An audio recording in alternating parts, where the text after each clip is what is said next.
En fait, on a un cheval qui est très à plat, très fuyant. Alors, très à plat, il n'a pas un pied extrêmement large, il est un petit peu comme son copain, là. Il a les pieds très fuyants, c'est-à-dire qu'il n'a pas de talons, quartier abîmé, et pince qui s'en va en avant.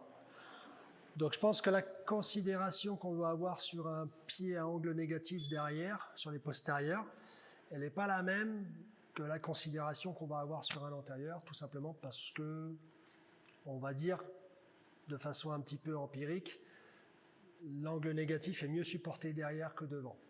Alors, c'est pas scientifique, hein, encore une fois, mais en fait, c'est vrai que ça se supporte quand même mieux. Et qu'il y a beaucoup de chevaux qui sont à angle zéro derrière, c'est assez fréquent.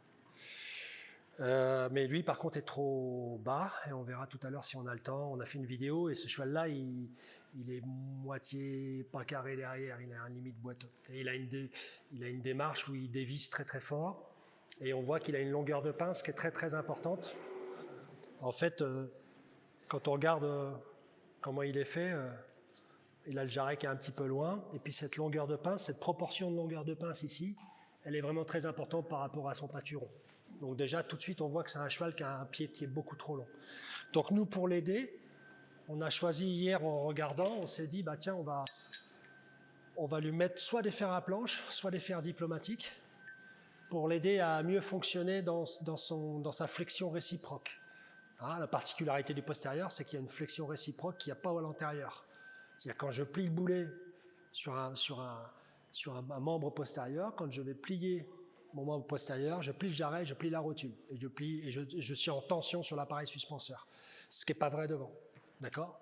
Donc c'est ce qu'on appelle la flexion réciproque. Donc en fait, l'incidence de surface au sol sur un postérieur, mécaniquement, elle est beaucoup plus haute que sur un antérieur, même s'il y a toujours une incidence, mais en fait, mécaniquement, il y a plus d'action.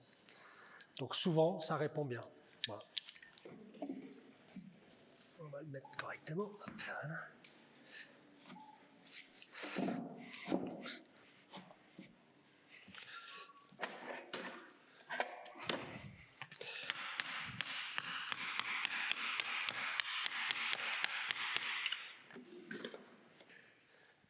Ok. Allez.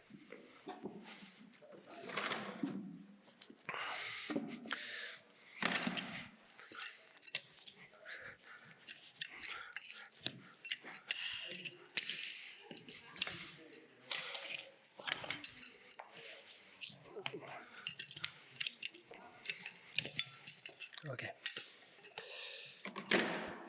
Merci. Alors.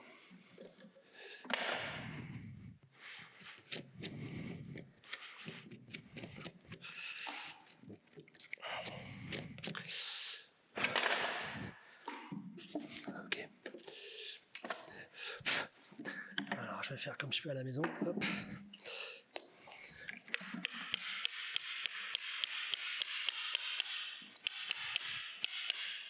Donc là, on a un pied fuyant et on a quand même un peu de sol. Bon, par principe, moi je nettoie toujours. Tiens-toi, Loulou, tiens-toi. Nettoie toujours le pied. Tiens-toi, Loulou. Allez, Loulou. Allez. Arrête. Arrête-toi.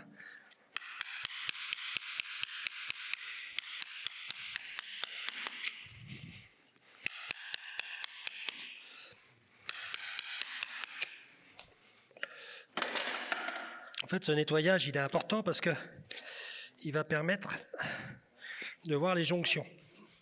Les jonctions, c'est quoi? En fait, c'est la profondeur du pied. Donc là, je vois bien que ma jonction, mon pied, il peut être nettoyé encore plus loin. Donc, qu'est-ce que je fais? Voilà, je viens de nettoyer plus loin. Arrête, Loulou. Ok. Donc là, on est venu jusqu'à la jonction. D'accord? Donc ça, c'est important parce que c'est ce qui va vous donner la profondeur de votre pied. En fait, j'avais donné des stages au Canada et j'étais super étonné, ou même aux États-Unis, j'étais super étonné que les gars, ils nettoyaient pas les pieds. Et en fait, quand on nettoie pas le pied, on voit pas la profondeur du pied. On voit pas sa structure, en fait. Alors ça ne veut pas dire qu'il faut déforcer pour voir le pied, hein, c'est pas ça. Mais en fait, sur les jonctions, c'est important. Ça, c'est une jonction aussi ici. Donc là, je vais voir la profondeur que j'ai en sol. Par exemple. Et donc là, je m'aperçois que j'ai quand même de la profondeur. Donc en fait, ça veut dire que mon cheval a plus de pied que ce que je pensais. Il n'est pas juste fuyant. Il a quand même du pied. D'accord ?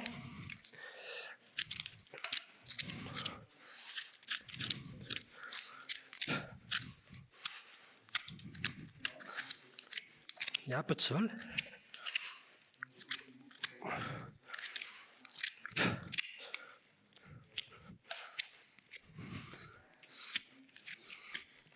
Voilà, ok. Donc là, il est propre et j'ai mes profondeurs. Profondeur en pointe de fourchette et profondeur, même ici, je pourrais même en enlever encore, par exemple. Bon, c'est vraiment, je chipote, quoi, c'est pour dire, quoi.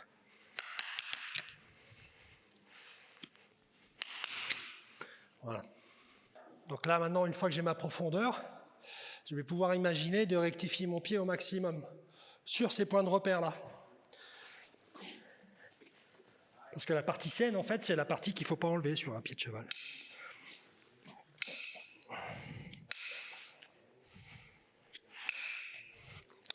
Et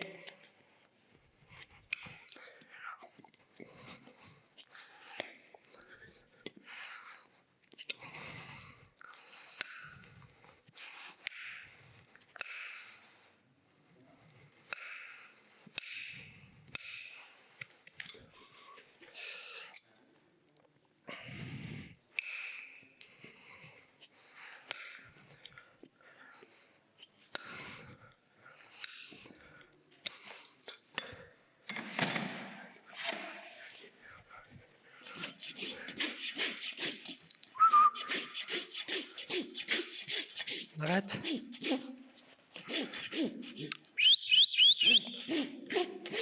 Arrête.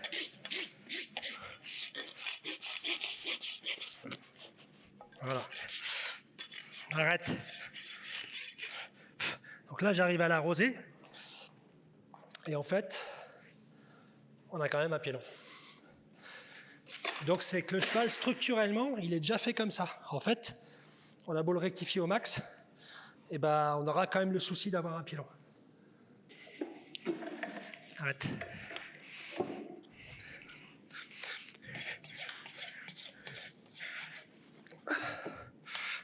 Hey. Ouais, il ne tient pas très très bien.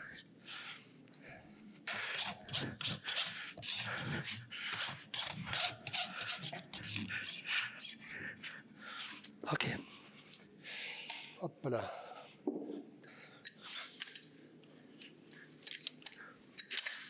Ah, hop, hop, hop, hop.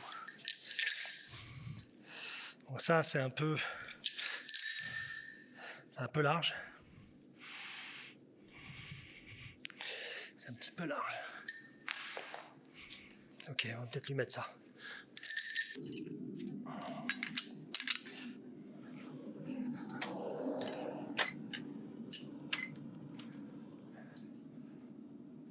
Donc là, effectivement, on a un pied très fuyant. Donc pour ce qui est de l'aluminium, je vais revenir sur l'aluminium. En fait, on est censé monter en température pendant 35 secondes, 40 secondes. Et après, à 40 secondes, on vérifie avec le manche du marteau, savoir si ça brûle le bois, quoi. Bon, c'est pas se faire avec du savon, mais bon, moi j'ai l'habitude de faire comme ça, mais c'est parce que le marteau, on l'a sous la main. C'est plus pratique. Et puis voilà, on fait d'une éponge à l'autre. Par contre, là, il monte en température, mais il ne brûle pas véritablement le bois. Donc on peut encore monter en température.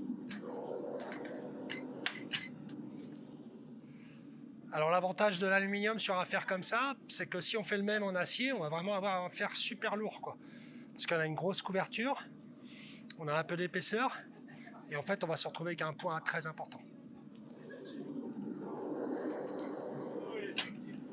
Donc là, le fer à 45 degrés, la main gauche bien stable, je viens pincer, c'est juste à basculer, hein, c'est vraiment super simple.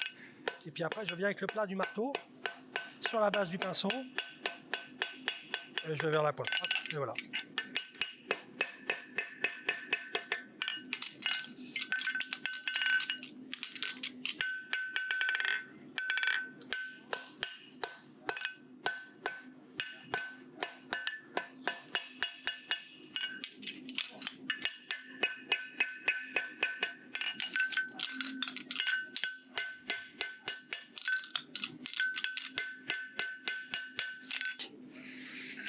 Donc une fois que j'ai fait ça, je peux toujours vérifier, mais là mon fer s'est refroidi. Donc ce que je vais faire, je vais essayer d'affiner un peu mon fer sur sa partie postérieure. Sur la partie antérieure, ça ira à peu près, je vais reprendre un peu la tournure, mais en fait je vais essayer de le diminuer quand même dans sa largeur, parce qu'il est un petit peu large.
On va déjà aller voir ce que ça donne. Bon, c'est un petit peu grand derrière, mais... Okay. Peut-être l'effacer un peu plus, je sais pas, on va aller voir. Donc pour le poser à chaud, on remonte en température. Donc c'est le moment, éventuellement, on peut le chauffer un peu plus. Par contre, il faut quand même se méfier parce qu'en fait, il est déjà monté en température et là, ça va très vite pour la montée en température.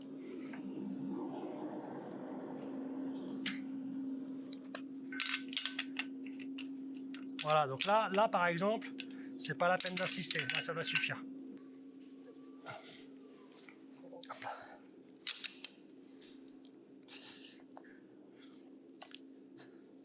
Voilà, c'est un peu large. C'est un peu large notre truc là. On va réduire la largeur.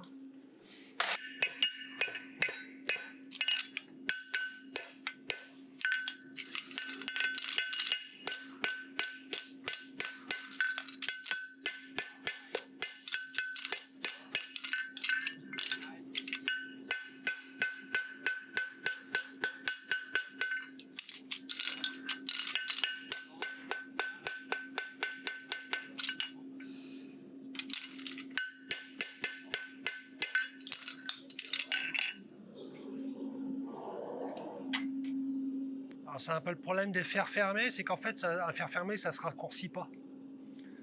Donc c'est pour ça que les choix de taille sur les fers fermés, ils sont importants. Parce que ça, vous subissez de toute façon la surface.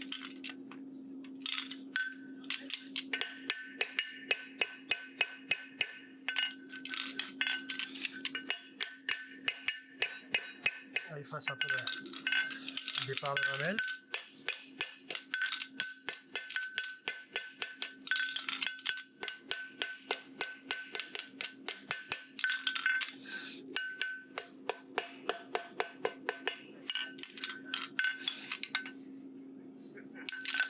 Ok.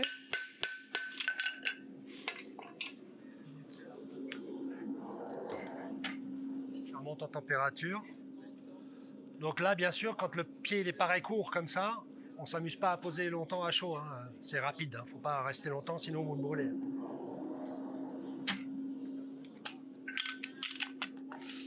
Ok, là, vraiment, voilà, ça suffit largement hein, pour les poser à chaud.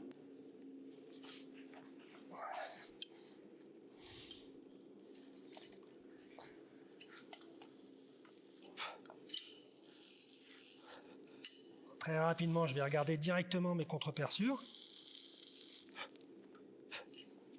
Et puis là, pour mon histoire de compression de fourchette, je vais lui mettre une plaque comme ça. Bon, il y a deux solutions, hein. C'est soit je mets une plaque, soit je le désépaissis ici. Mais si je le désépaissis ici au marteau, je suis déjà trop grand. Donc en fait, je vais encore l'agrandir. Donc ça ne va pas aller dans le sens de ce que je veux faire. Donc il vaut mieux mettre une plaque, c'est plus simple. Ou alors à la meule, ça peut se faire à la meule. Donc je vais replacer le fer comme ça, je le replace, je regarde ce que ça donne. En fait, je le place comme il me semble le mieux. Et en fait, à ce moment-là, j'essaie de ne plus bouger. Et je vais venir le tracer. Donc là, à l'externe, c'est quand même large. Hein. C'est bien large, mais bon, on va faire avec.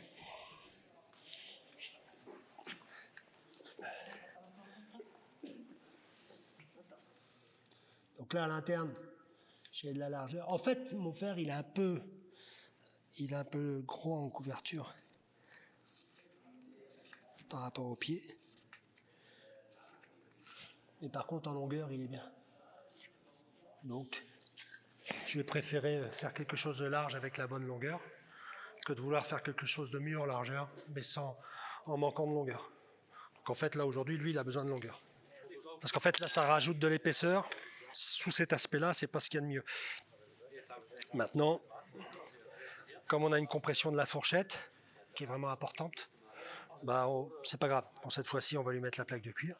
Et puis peut-être pour la prochaine fois, s'il est remonté un peu, on pourra lui enlever.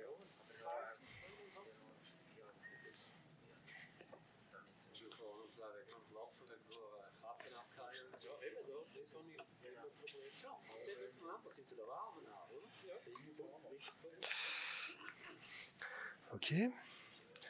Alors ça, je le trace toujours parce que je suis assez nul là-dedans. C'est toujours un peu... toujours prêt à faire une connerie pour que ce soit pas joli. Voilà, bon, à peu près, quoi. Voilà.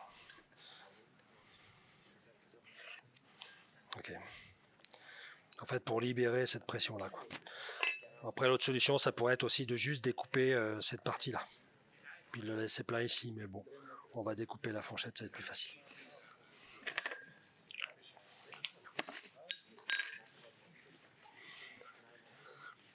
Donc si vous avez des bonnes plaques comme ça, tant mieux. Parce que quand elles sont trop dures, c'est pas possible.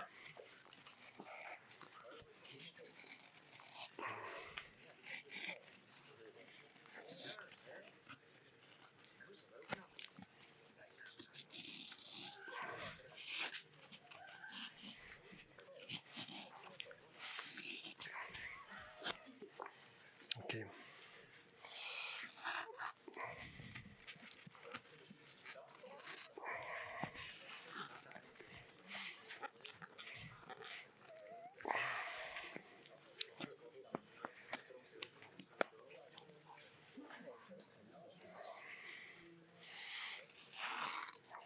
Voilà.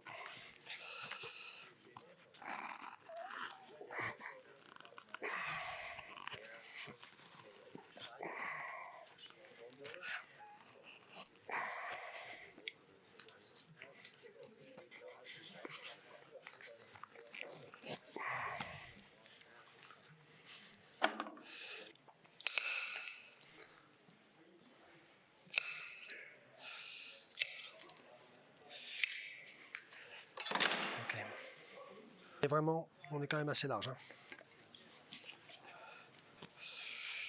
On est assez grand.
Bon, ça va nous aller.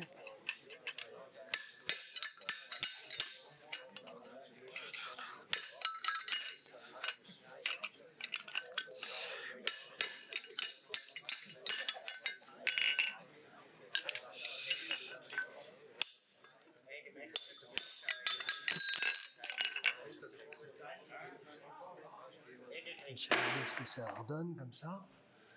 Max, ton pied Max, ok. Donc on va pouvoir remeler un peu là. Un petit peu. Un tout petit peu. Ok. Voilà. Bon, la plaque est vraiment pas bien découpée, mais enfin bon, l'idée c'était d'avoir la suppression d'appui.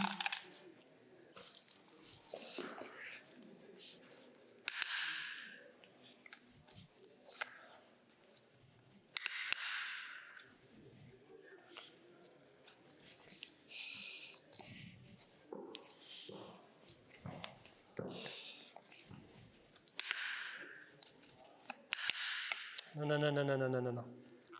On bouge pas.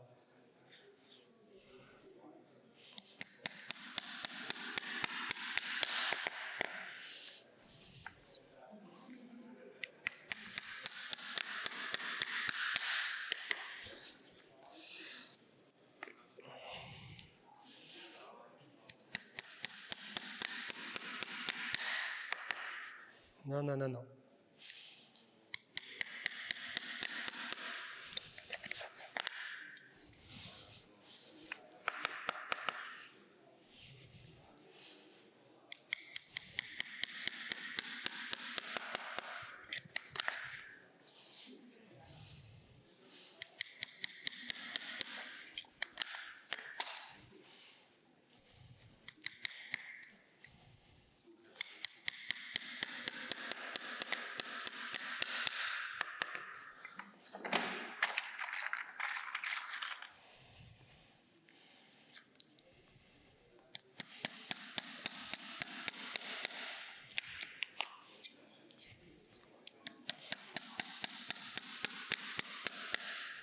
Ça va pas non plus.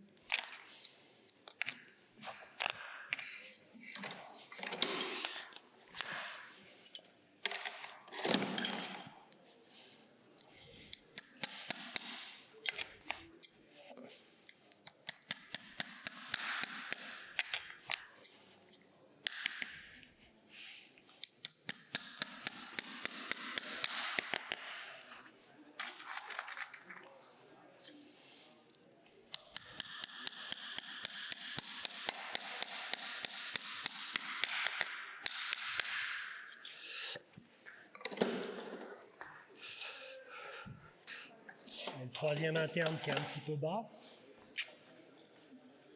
De façon logique, il pourrait être plus bas, parce qu'en fait, il y a moins de parois, c'est moins haut. Donc j'ai essayé de le remonter, mais si ça ne se remonte pas, je ne vais pas insister. Voilà, c'est un petit peu mieux. Je pense qu'on va rester là-dessus.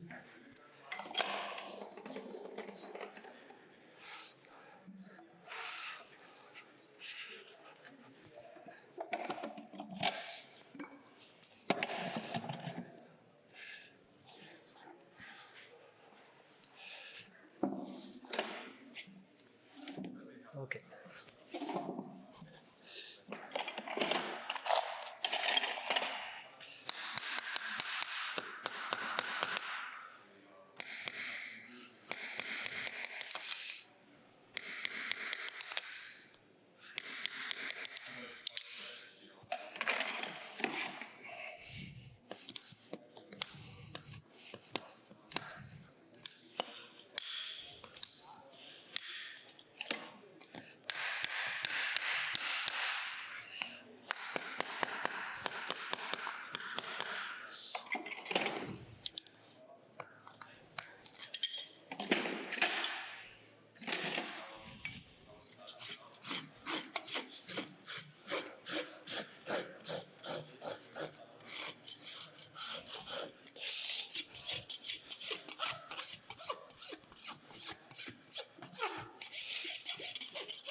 Ok. Un petit peu de...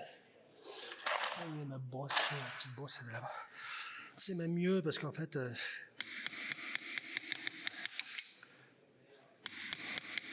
c'est même plus logique quoi, par rapport à la forme du pied.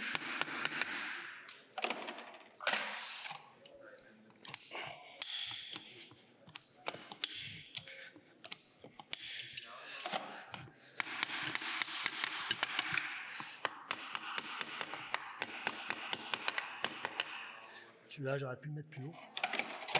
Je vais essayer de le mettre plus haut.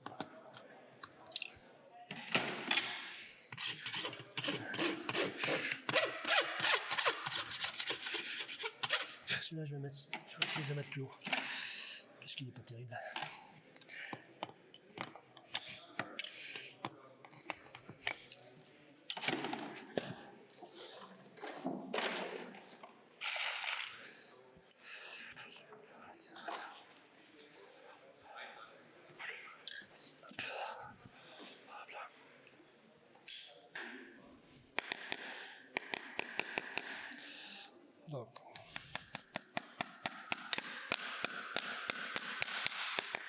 Donc pour le mettre plus haut là, moi je triche un peu, c'est qu'en fait dans ces cas-là, déjà j'aime bien brocher en avant.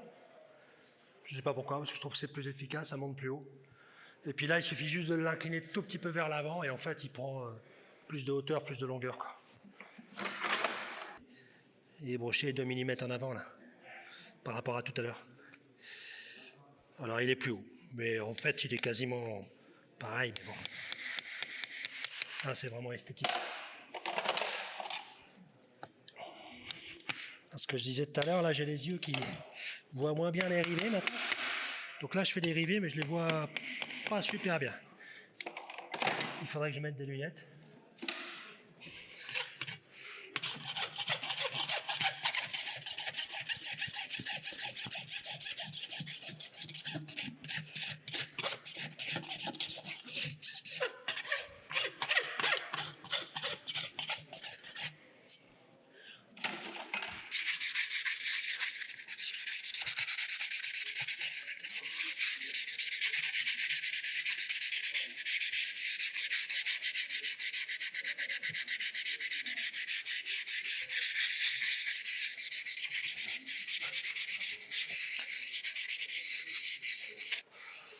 Ça, c'est le produit que j'utilise tous les jours. Parce que c'est un bon produit. Hop là. Et voilà. Limite, pour ceux qui ont bien fait attention, je pense que le caméraman, il est bon. Donc vous avez dû voir que le cheval il était à la rosée. Et en fait, on ne peut pas être plus court. Mais en fait, on a fait notre objectif. Le but, c'est d'être court, donc on fait court. Moi, j'ai appris il y a 30 ans en Belgique, on mettait les chevaux à la rosée tous, pour être sûr de ne pas être trop long. Et en fait, là, une fois qu'on l'apparaît court et qu'on est à la rosée, on a quand même un cheval qui a une proportion de pince très longue. Donc la seule façon de contrecarrer sa longueur de pied, avec ce pied fuyant, c'est de donner du support derrière avec de la longueur. Donc en fait, plus il est fuyant, plus je donne de longueur. Voilà. Et éventuellement, on aurait pu faire un petit relevé de pince comme ça, un petit relevé un peu meuler la pince pour que le pied puisse démarrer plus facilement. Même si l'effort de levier sur un postérieur, sur un membre pelvien, c'est pas la même chose que sur un antérieur. Donc c'est quand même à considérer un petit peu différemment. Mais là, si on regarde notre cheval à l'aplomb, on va faire une photo et on va le mettre sur ce qu'on a vu hier, parce que j'ai fait une photo hier sur l'hypotypose. J'avais fait une photo, en fait, je vais la refaire aujourd'hui, puis on va pouvoir la comparer. Donc là, je suis sur le logiciel, je vais directement sur l'appareil photo, photographier direct comme ça. J'essaie d'avoir à peu près le pied, puis au-dessus du boulet, quoi. Tac, je fais OK, et après je l'enregistre. Tac. Et après, je vais pouvoir comparer mes angles du ferrage d'aujourd'hui à ce qui a été fait hier, et ainsi de suite. Donc l'intérêt de ça, encore une fois, c'est de pouvoir avoir tout sur soi, et puis après de pouvoir dire, ça c'est aujourd'hui, et ça c'est hier par exemple. Ok. Donc là je vais pouvoir comparer, je vais pouvoir montrer à mes clients qu'effectivement c'est un cheval qui est quand même relativement long, de pied, et qu'aujourd'hui il est quand même rectifié, et je l'envoie immédiatement.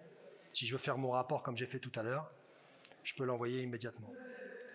Ok.